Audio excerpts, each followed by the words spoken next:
Ah, yes. Sex.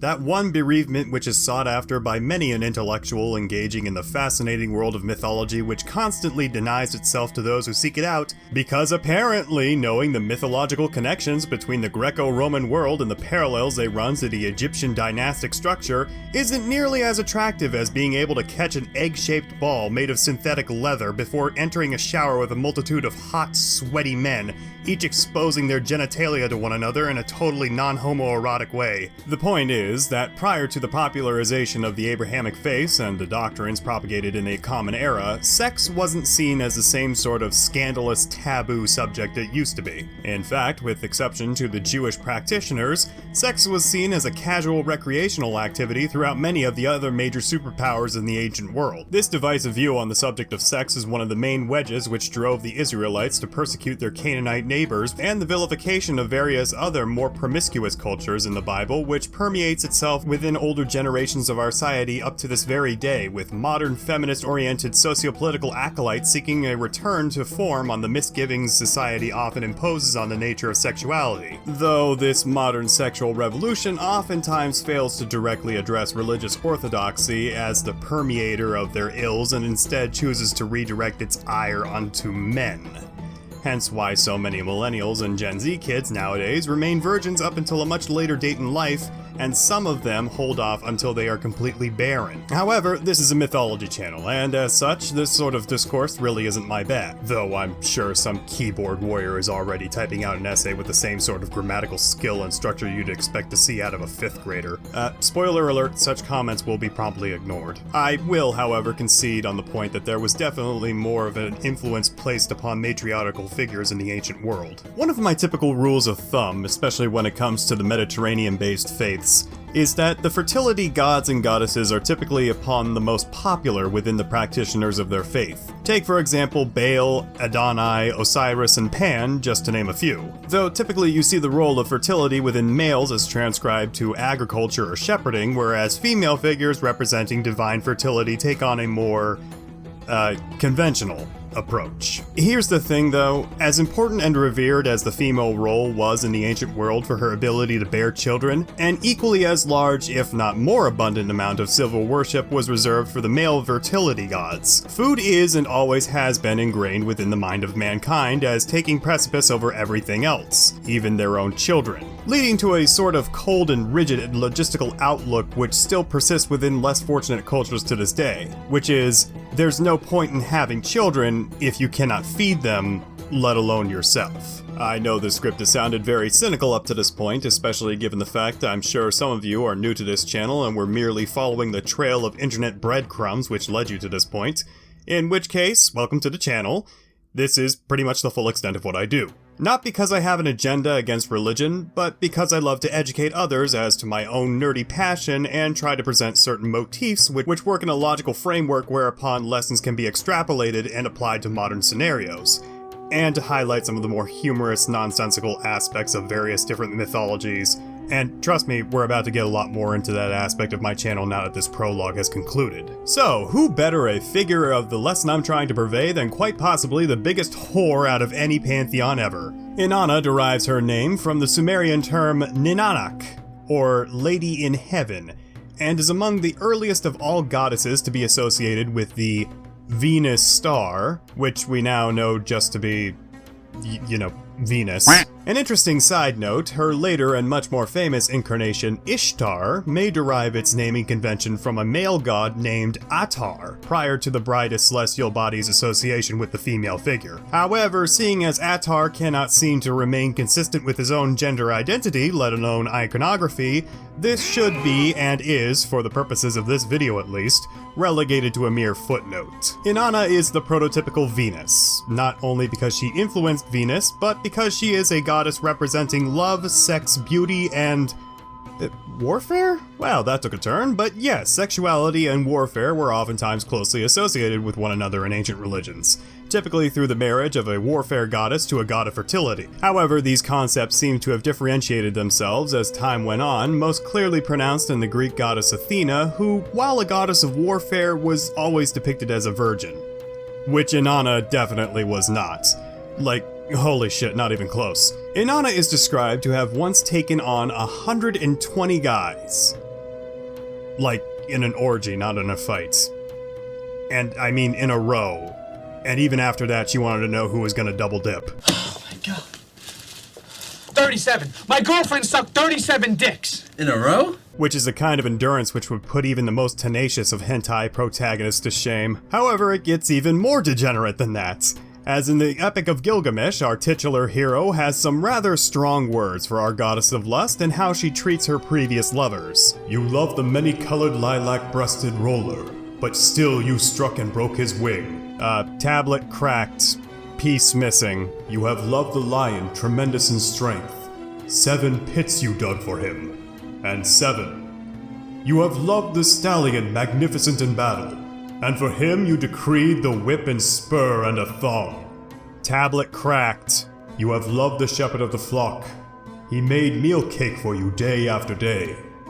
He killed kids for your sake. You struck and turned him into a wolf.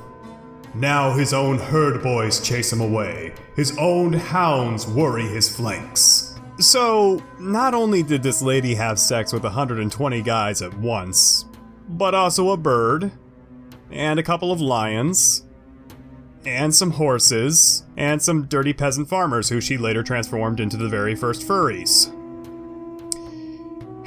Starting to think that's not a pussy more so than a gaping abyss. Oh, and by the way, it gets even worse.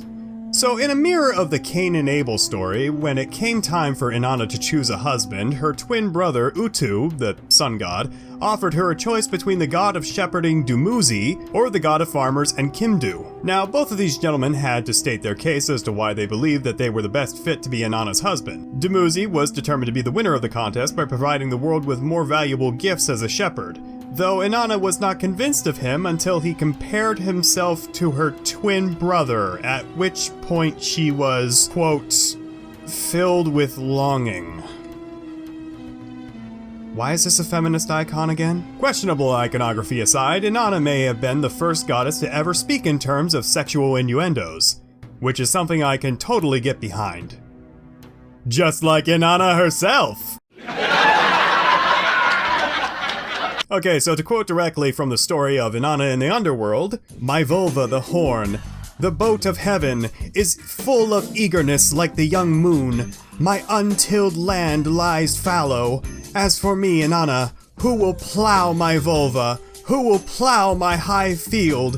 Who will plow my wet ground? Now, while this may sound absolutely thirsty, this translation is now considered outdated, as a new one has been provided to us by the scholarly mind of Bacallus Marlenus Almanzar, who writes, Beat it up, N-word, catch a charge, extra large and extra hard. Put this P-word right in your face, swipe your nose like a credit card.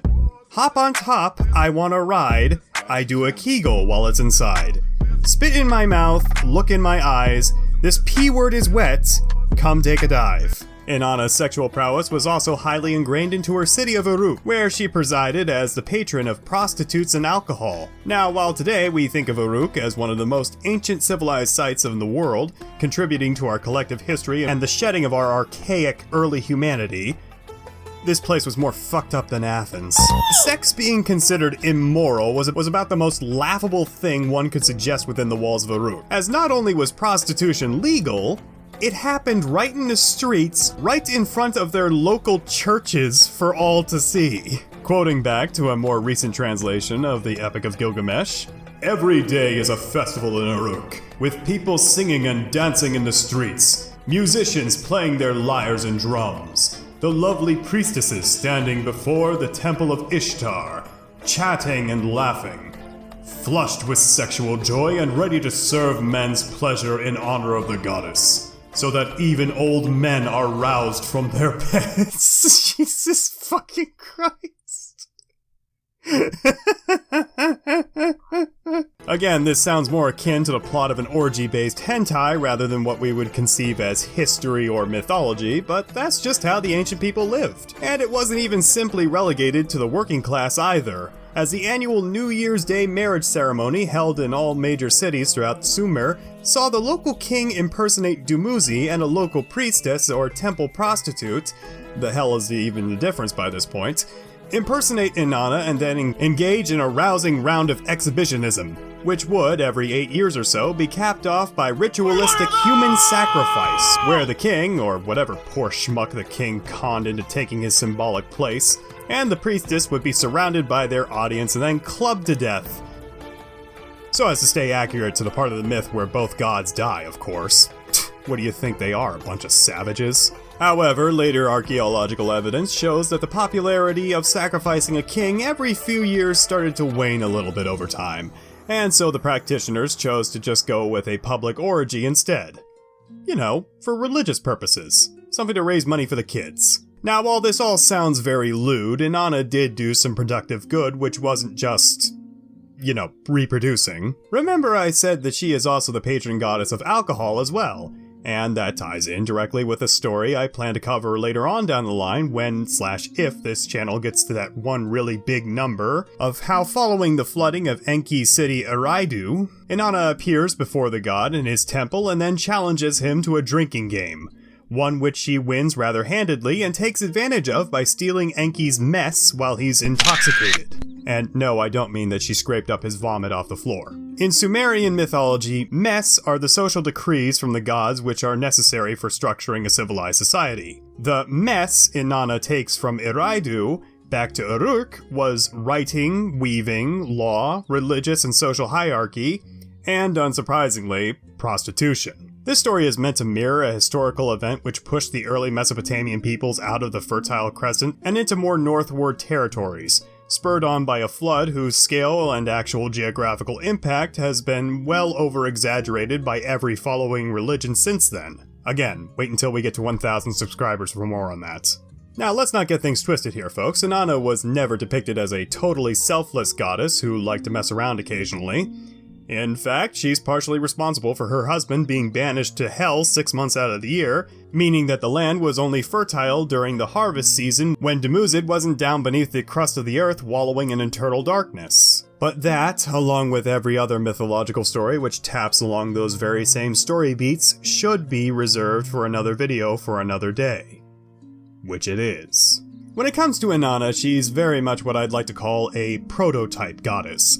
The sort of mythological being who represents an ethereal concept which is later personified by other cultures the world over, and in some cases vilified from there by other cultures who choose to reject the same set of values held by that one culture that she served as an origin point to. Had history gone in a different direction where Christianity hadn't become the world's foremost dominant religion, we very well could have seen a world much less prudent on the subject of sex, and where the Israelites' attitude of sexual intercourse being used solely for the purposes of procreation as merely an exception rather than the rule. However, seeing as our society strays further and further from God each day, where the intermingling of our pop culture and sexual gratification continue to become ever closer intertwined, it may be only a matter of time before we lodge ourselves off the edge of preconceived notions of sexual morality. Thanks again to everyone for watching. Huge thanks to my Patreon supporters right here. If you guys would like to support me on Patreon and help me to create more projects like this, be sure to visit that link down below. I've also got a Discord chilled out down there for anyone interested in that nonsense.